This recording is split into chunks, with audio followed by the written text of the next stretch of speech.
Welcome to the Confident Retirement Podcast. Is doing the most important things alone a good idea? How comfy are you with your choices when it comes to life's biggest decisions? What is real peace of mind with financial confidence, and how can you get it? Chris Fleming and Mark Peachy are the founders of LPF Advisors in Sarasota, Florida. On the show, they bring together the best and brightest minds to share with you how to have a more confident financial picture. They empower listeners with simple, common sense and financial wisdom. And now, here are your hosts from LPF Advisors. Hey, I want to welcome everybody to the Confident Retirement Podcast, brought to you by LPF Advisors. I'm your host here, Chris Fleming, as always. And today I have the honor of welcoming Ronald Petroff to the podcast. His self-named family law firm serves clients across the state of Ohio. Using an empathetic, dedicated team approach, they achieve fair and equitable results for their clients. Thanks for being here with me today, Ronald, and welcome to the show. Thank you for having me. All right. So, Ronald, you have a pretty interesting background, a very interesting background with your nationality and languages that you speak. So maybe take us through how you got where you are today. Sure. So I was born in Cleveland, Ohio, in 1981 to two Russian immigrants who emigrated in 1979 from the former Soviet Union. They ended up in Cleveland. It was part of the first wave of Soviet Jewry who immigrated to the United States. I was actually named after Ronald Reagan. Okay, that's cool. That was sort of the first American ceremony that they witnessed or that they understood what transpired. And so Ronald Reagan is my namesake. And every year I get something about Ronald Reagan from my parents. Last year was this, biography called Dutch, which is really good. So irrespective of political affiliation, it was more about patriotism than the politics. And then went to grew up on the east side suburbs of Cleveland, went to undergrad at Vanderbilt University in Nashville, and then came back to Ohio. Was trying to decide between going to New York City or coming back to Ohio for law school. Got into schools both in the city and in Ohio, and ended up deciding to go to the Ohio State University Moritz College of Law, and have been in Columbus ever since. Okay, awesome. And your parents still have that patriotism after all these years? I'm sure coming from what they experienced in the Soviet Union to that was probably culture shock, wasn't it? It was culture shock. It was politics shock. It was language barrier shock. They were both physicians in the former Soviet Union. Okay. So you had to not only learn English as a second language, but also take the American residency exams and the boards for medical licensure. So that was very, very difficult. Luckily, I don't remember the early days, but from what I hear, mom and dad were working 12 to 16-hour days. And I have a sister who's 6 years older than me. So when I was very young, she was helping care for me while they were out pursuing their professional pursuits. And she was probably the translator before your parents. She was probably picking up on the English better than they were. Yeah. So, and to this day on the language piece, my parents still speak to me in Russian and I respond to them in English. So, I understand fluently. Yeah. But as any native Russian speaker will tell you, my pronunciation it leaves a lot to be desired. Yeah, especially if you're not doing it all the time. Okay, so then you went to law school, but then how did the path kind of go, or you were picked the focus of your practice? So how did you decide on the areas that you were going to specialize in? Yeah, so that's a great question. I get that a lot because, as you can probably understand, family law is a very unique area of law. Very specific skill set is required. A lot of attorneys will practice in various areas of law, none of which will be a family law for a variety of reasons. And so, I was trying to decide whether or not to do the big firm thing and do corporate law, do business law. And I found myself actually in law school filling the role of sort of the relationship advice expert. A lot of my both male and female friends would come to me and talk to me about what's going on in their personal relationships, their romantic relationships, and kind of, collaborate with me on, what I think and what advice I would have as far as the romantic piece. And one of them, who ended up taking a very big firm job, in Chicago told me that I would be a fantastic family law lawyer. And it never even crossed my mind until he made that comment to me. Then I started looking into it, and I had to decide after my third year of law school, did I want to take a medium firm job in Cleveland that offered me sort of insurance defense work, or I had for less paying job in Columbus in a boutique family law firm in one of the suburbs of Columbus. And I just I chose the area of law that I thought best suited my personality, even though if it wasn't as lucrative at the time.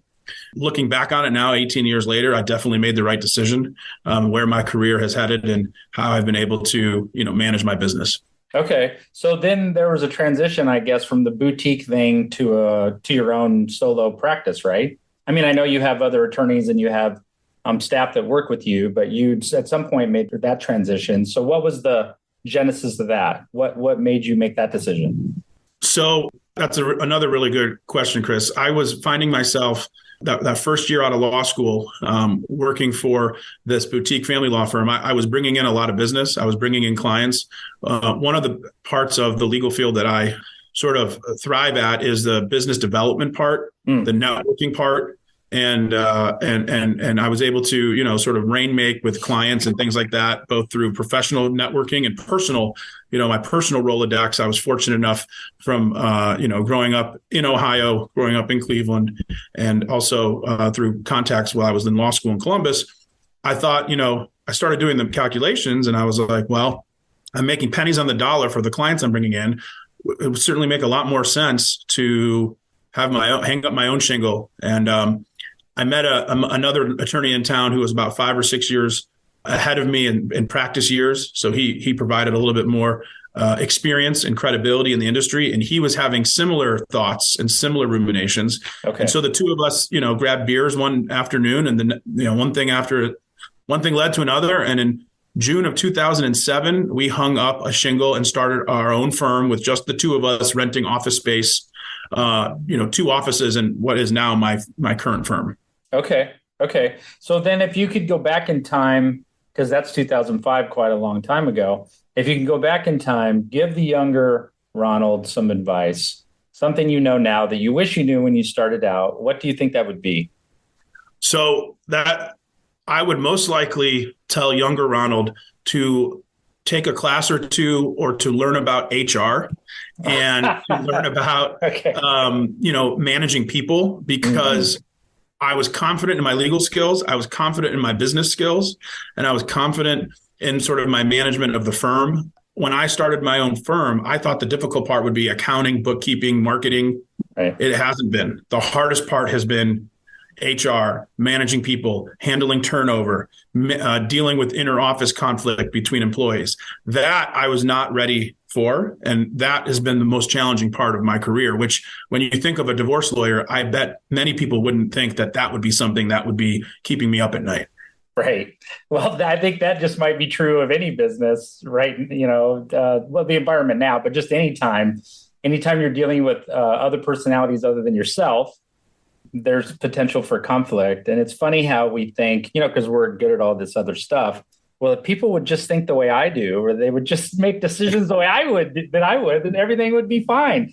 But Unfortunately, everybody's different. So you got to learn to have those skills too, or at least hire someone that maybe has those skills. Well, and so that's the thing, family law firms in general are typically most of them are not even firms, they're solo practitioners or office-sharing. And, the biggest firms in town are only 7 to 8 attorneys deep. Mm-hmm. Right now we're 5 attorneys, 3 support staff. So there's 8, 9 of us at a given time if we have a law clerk. That's right around the area where you really have to start managing people, 9, 10, 11 employees. And so that's been challenging, but you live and learn. But that would be the answer to your question, is figure out a way to gain skills in the HR portion of managing a big, medium-sized firm.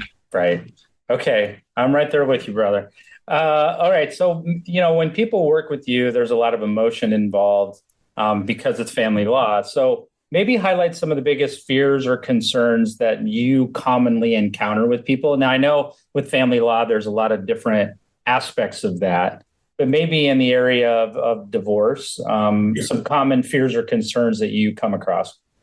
Sure. So I would say probably the biggest misconception that I run across with people that have no familiarity or experience in the divorce legal field is this concept of no-fault divorce, where the reason for the termination of the marriage or why the relationship broke down is completely irrelevant when discussing and analyzing the financial settlement, right? So why the marriage ended has no bearing on how much money one spouse will receive. And so that concept for a lot of people is challenging and difficult to comprehend.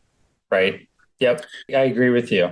Another concept that's difficult is when dealing with child-related issues. Oftentimes, in marriages, spouses fill certain roles, whether they be traditional gender roles or new gender roles, or one parent is child rearing, homemaking, the other parent is making the financial decisions, earning most of the money. The parent who was not involved with the child rearing hadn't for the course of the marriage typically wasn't involved in everyday decisions. But when you get divorced, they do have that opportunity to then become involved. And so a lot of times spouses are particularly frustrated that, well, during the marriage, he or she never did X, Y, and Z when it came to the kids. Now, all of a sudden, they want to be dad of the year and they want to go to parent-teacher conferences. They want to be involved in extracurricular activities. They want to be involved in course selection, but they never did that during the marriage. When I have to tell them, well, that's right. You guys were a partnership and you guys decided how you wanted to manage your household. Now you're not a partnership anymore. And so those traditional roles during the marriage, the status quo is no longer in force. And so that's the second fear or trepidation people have, is the sort of change of routine, change of control, change of status quo. Yeah. And that's that whole fairness thing where it doesn't seem like that would be fair, but that what's fair and what's legal or what the law says don't always jive up. Right. I was talking to one of my sons the other day, and, we brought up one of his friends was his parents going through a divorce.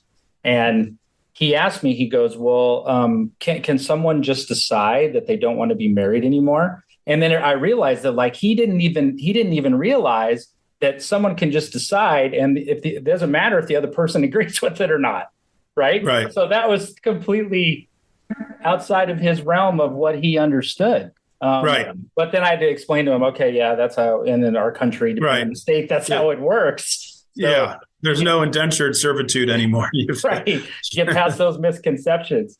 So, Ronald, maybe describe for me what you consider to be an ideal client for your practice. Right. So an ideal client for my practice would be someone who is somewhat type A when it comes to documentation gathering, documentation preparation, responsive, communicative, someone who has a lot of assets. I typically like to represent business owners or spouses of business owners. I like to represent people who, generally, are on the same page as far as child rearing and, what's important for the children. Someone who's respectful of time, someone who, at the end of the day, although, lawyers charge a lot of money per hour, we are service providers. And so sometimes clients treat lawyers as service providers. And, it's best when you have a mutual understanding of the relationship. And so during my initial consultation, I try to set forth those expectations, what the client can expect from me and what I expect from the client. And not every, and the picking the right divorce attorney is a very, very, very important part of the journey. I mean, that is essential. It's not one size fits all. And so it's a very nuanced area of law. You work very closely with these clients. They are strangers when they walk into your office. And at the end of the case, you know more about them than anyone in their lives. And so that dynamic is a little peculiar if you think about a professional relationship. Yeah, right. Unique to that. I would even say so that's similar to what we do, where you mentioned earlier where you're often the psychologist, even though you don't have the degree in that. People walk in and tell you anything and everything. And then at the end, they go, I don't know why I'm telling you this. Well, it's because I'm intimately involved in your finances and I know more about that stuff or as much as you do. So we've developed a relationship. Now, you hit on something there. Why is consistent or what you call hyper communication so important in your field when working with people? Well, there's so much. So I can guide people through the legal process. And I can guide people, how the court works and, how generally, the rules of the game, but I need to know from the clients what their expectations are, what their goals are. The problem with that is, my billable hourly rate is $450 an hour. So anytime someone contacts me or emails me, they're somewhat concerned that I'm charging them. And that's just the way that our business is governed and run. And so a lot of times clients are reluctant or hesitant to over communicate because it's expensive. So it's a delicate dance. But clients who are transparent with their communication, succinct with their communication, are the best and the most ideal clients. And let me also say those that listen to me, because I have a lot of clients. I'm dealing with a couple of cases right now where I'm literally giving clients the perfect advice. They're not listening to me. Exactly what I tell them is going to happen happens. Then they call me and are upset that it happened. Right. That cycle repeats itself a lot. Yeah. Well, what do they say? People reserve the right to be dysfunctional. Well, you know what they say? They say, "Oh, I was doing it for my kids. I know. Yeah. Right. They've probably in their mind, the intention of that or where that's coming from is a good place. Okay. So I wanted to ask you a question on that topic. So I know sometimes in these cases, there's minor children that are involved. Right. So what kind of unique challenges when you have minor kids involved come up when you're working with clients? Because a lot of times I'm sure one of the main things they say is, I want to make sure that my kids are okay. Right. That's one of their biggest concerns or fears. The first thing that those types of clients need to understand is that divorce is a life-changing event. And so the kids are resilient. Kids will be okay, but it will never be the same. Right. So if you're looking to to have continuity of how life was like before, it's not. And so people need to have realistic expectations as they go through this process. But child-related cases are very difficult. There are the red flag cases, right, where there's physical violence, substance abuse, mental health issues, financial misconduct.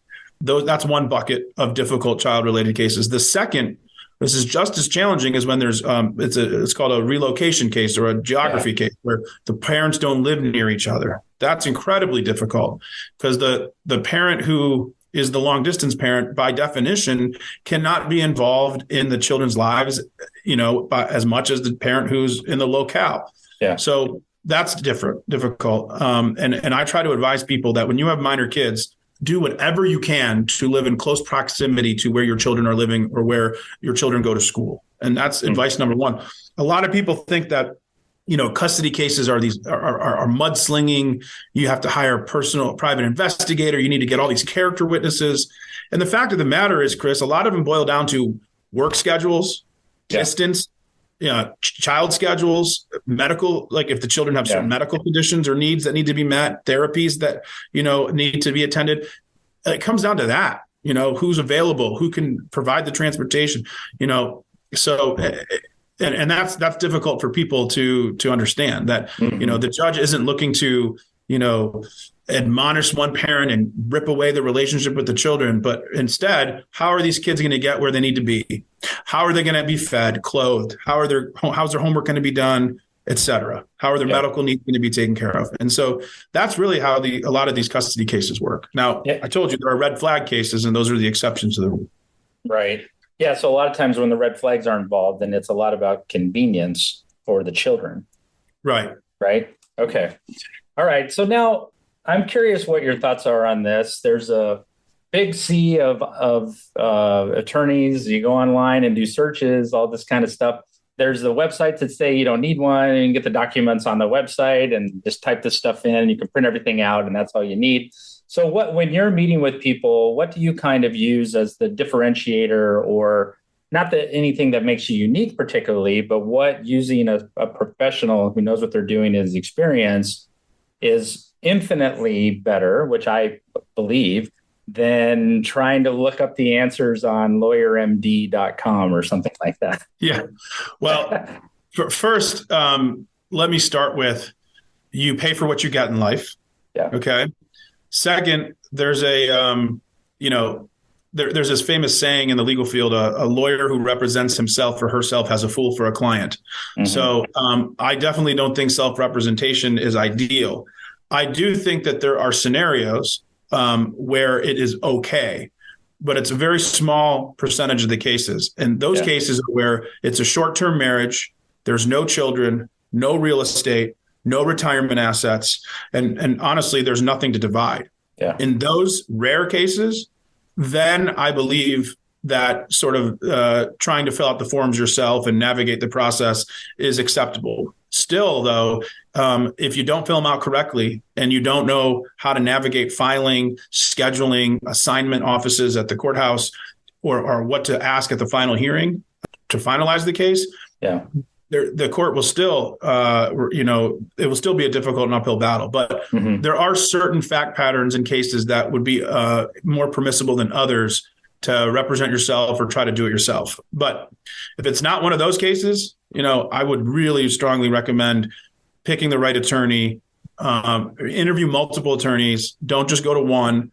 And a lot of people don't know how the process works. They just Google divorce attorney, Columbus, Ohio, and whatever, the attorney who pays the most on pay-per-click may not be the best lawyer in town. Right. You know what I mean? Right. So there's a lot of misinformation. The best marketer isn't the best legal mind.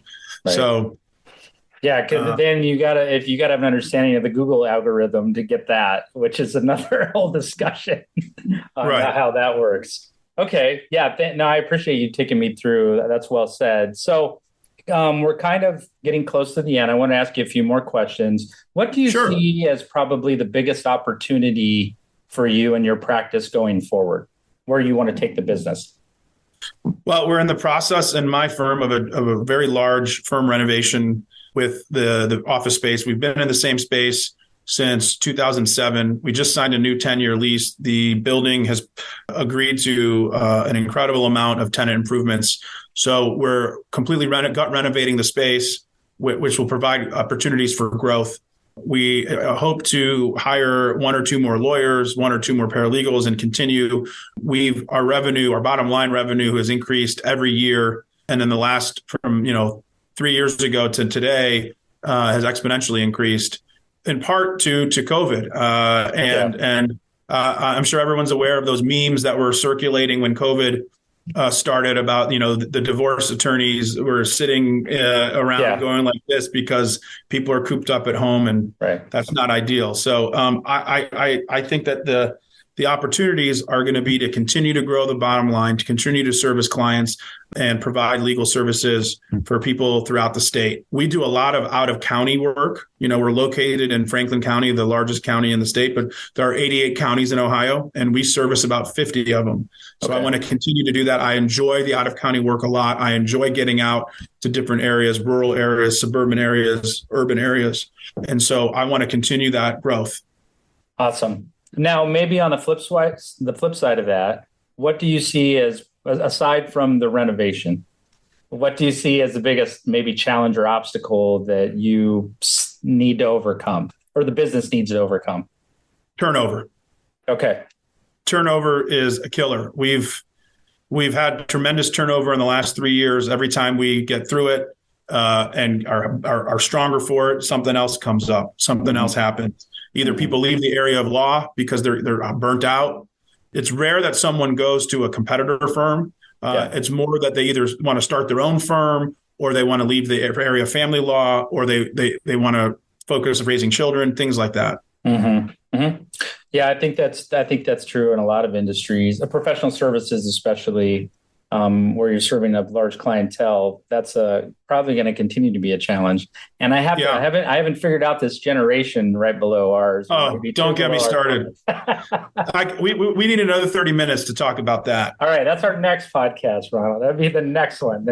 Okay, so if people want to learn more about you or contact you, what's the best way for them to do that? Yeah, so the best way would be the website, and it's www.petrofflawoffices.com. That's Petroff, as in Frank, law offices with an S.com. That would be the best way. All the information anyone would need would be on that website. Or if they would like to call, 614-222-4288. Okay, awesome. Listen, Ronald, I want to thank you so much for being here with me today. It's been a pleasure having you on. Very good conversation. And I want to thank everybody for tuning in to the Confident Retirement Podcast, brought to you by LPF Advisors, where we're hoping to raise the financial, legal, social, education and knowledge of everyday people, one show at a time. Thanks, everybody, for tuning in. Take care. Be well. Ronald, thanks again. Thank you for having me. You've been listening to the Confident Retirement Podcast with Chris and Mark from LPF Advisors. For more information on them and retiring confidently, please visit lpfadvisors.com. If your ears are pleased and your mind is now at ease, do share the program with your friends and subscribe wherever podcasts are found.